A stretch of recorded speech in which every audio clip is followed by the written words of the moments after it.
Malegaon bomb blast case का फैसला गुरुवार को आ गया। एनआईए कोर्ट ने भोपाल की पूर्व सांसद साध्वी प्रज्ञा ठाकुर समेत सभी 7 आरोपियों को बरी कर दिया। कोर्ट ने कहा कि जिस बाइक में ब्लास्ट हुआ था वह साध्वी प्रज्ञा के नाम पर नहीं थी, लेकिन मालेगांव में वर्ष 2006 में भी बम ब्लास्ट हुआ था। उस केस में इंदौर के रहने वाले संदीप डांगे का नाम भी जुड़ा हुआ है।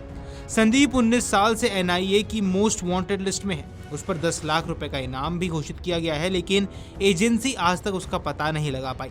2006 के ब्लास्ट में गिरफ्तार 9 लोगों को 2016 में बरी किया गया था। संदीप डांगे इंदौर के लोकमान्य नगर में रहता था। उसने कंप्यूटर इंजीनियरिंग की थी और वह राष्ट्रीय स्वयंसेवक संघ से जुड़ा था। हालांकि बाद में संदीप समेत कुछ अन्य पदाधिकारी संघ से बाहर हो गए थे। इसके बाद संदीप का नाम एक चरमपंथी संगठन से जुड़ गया था। संदीप को जानने वाले बताते हैं कि वह काफी शांत स्वभाव का था और संदीप के पिता विश्वास डांगे आज भी लोकमान्य नगर में रहते हैं। केस की जांच के दौरान बाद में एनआईए के अफसरों की टीम कई बार इंदौर आई और संदीप के बारे में पूछताछ की, लेकिन संदीप ने कभी किसी से संपर्क ही नहीं किया। यहाँ तक कि उसने अपने पिता से भी कभी संपर्क नहीं किया। संदीप के बारे में पूछताछ करने इंदौर आई एनआईए की टीम हर बार खाली हाथ ही वापस लौटी। 8 सितंबर 2006 को मालेगांव में 4 बम विस्फोट हुए थे। इसमें 3 हमीदी मस्जिद में हुए थे और एक मुशवरत चौक पर हुआ था। इन बम ब्लास्ट में 6 लोग मारे गए थे और 100 अन्य लोग घायल हो गए थे, जिसे लेकर आजाद नगर थाना मालेगांव में 2 मामले धारा 95/6 और धारा 96/6 दर्ज किए गए थे।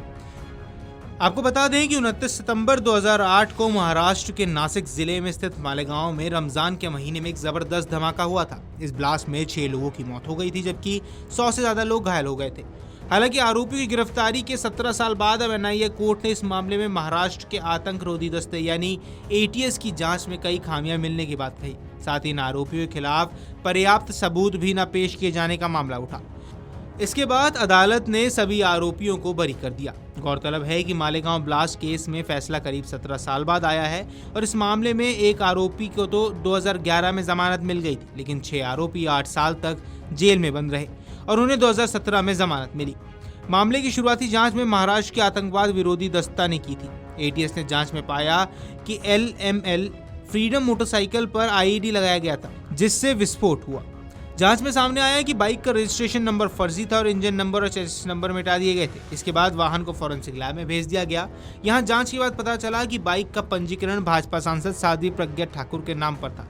इसके बाद उनको 23 अक्टूबर 2008 को गिरफ्तार किया गया। एटीएस ने जांच के दौरान मामले में कर्नल पुरोहित समेत 11 लोगों को गिरफ्तार किया था। एटीएस ने जांच में पाया कि आरोपियों ने अभिनव भारत नामक संगठन बनाया था। उन पर महाराष्ट्र संगठित अपराध नियंत्रण अधिनियम 1999 मकोका के तहत आरोप लगाए गए थे। एटीएस ने जनवरी 2009 में आरोप पत्र दाखिल किया, जिसमें 11 लोगों को आरोपी बनाया गया और कहा गया कि उनका मानना है कि उन्होंने मुस्लिम लोगों द्वारा किए गए आतंकवादी कृत्यों का बदला लेने के लिए विस्फोट किया। एटीएस जांच में यह भी दावा किया गया था कि आरोप पुरोहित कश्मीर में अपनी पोस्टिंग पूरी करने के बाद अपने साथ RDX लाया था और अपने घर में रखा था।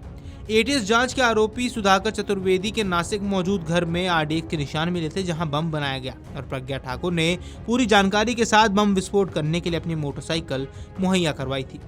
मामले में भाजपा सांसद Pragya Thakur, lieutenant colonel Prasad Purohit, major Ramesh Upadhyay, Ajay राहिरकार, Sudhakar Dwivedi, Sudhakar Chaturvedi और समीर कुलकर्णी पर आतंकवाद और आपराधिक साजिश के गंभीर आरोप लगे थे। इन सभी पर गैरकानूनी गतिविधि की रोकथाम कानून यानी UAPA और भारतीय दंड संहिता की कई धाराओं के तहत मुकदमा चला, जिसमें हत्या, साजिश, सांप्रदायिक फैलाना और आतंक फैलाने जैसे आरोप थे।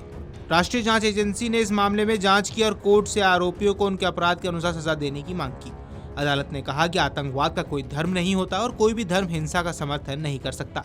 अदालत केवल धारणा और नैतिक साक्ष्य के आधार पर किसी को दोषी नहीं ठहरा सकती। इसके लिए ठोस सबूत होना बेहद जरूरी है। कोर्ट ने कहा कि अभियोजन पक्ष ने साबित किया कि मालेगांव में विस्फोट हुआ था, लेकिन ये साबित नहीं कर पाया कि उस मोटरसाइकिल में बम रखा गया था। अदालत इस निष्कर्ष पर पहुंची कि घायलों की संख्या 101 नहीं बल्कि केवल 95 थी और कुछ मेडिकल प्रमाण पत्रों को भी हेराफेरी कर बदला गया था। Video desk Amar Ujala dot com. अगर आप ये वीडियो YouTube पर देख रहे हैं तो हमारे चैनल को सब्सक्राइब कर बेल आइकन दबाएं और Facebook पर देख रहे हैं तो हमारे पेज को लाइक करें।